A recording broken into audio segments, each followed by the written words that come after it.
Hey guys, Brian with Ball Guy Science. Today I'm going to be talking about this good old chat GPT thing that everybody's talking about. And as a teacher, what the heck should we be using this for? So I'm going to go ahead and bring this thing up.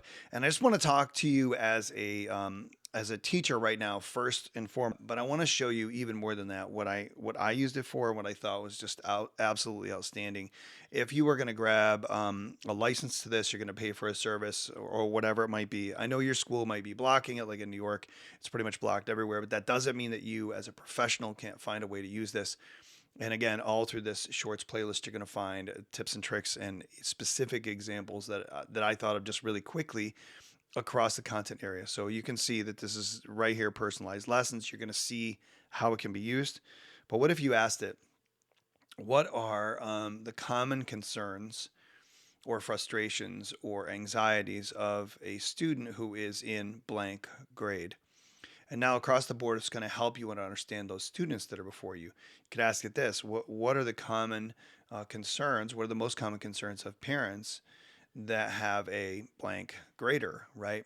And so you can see some of the things it's spitting out that might help you as a teacher to manage the classroom and things like that. But what about managing relationships with students, relationships with parents? What about managing relationships with administration, understanding the struggles that they have? And so across the board, if we can use it to help us get at that human element, I think we're winning. Maybe if you're using this in class, you're going to hear me talk about two things often here. Number one is that there's the little dongle that you can get that will give you an HDMI out from a smartphone up onto a smart display or device or projector, whatever it is that you're using. It doesn't work so well on chalkboards. But or you could actually copy and paste this into a Google Doc or a slides presentation or whatever it is that you're using and display it before kids beforehand.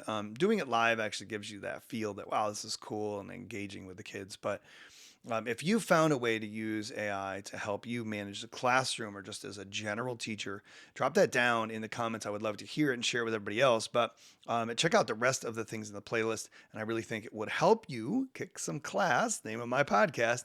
And if it is, hit that like button, share this with somebody because everybody's talking about ChatGPT. And I think we need to be the leaders in thinking about this in the right way. So there you go. Catch you in the next one.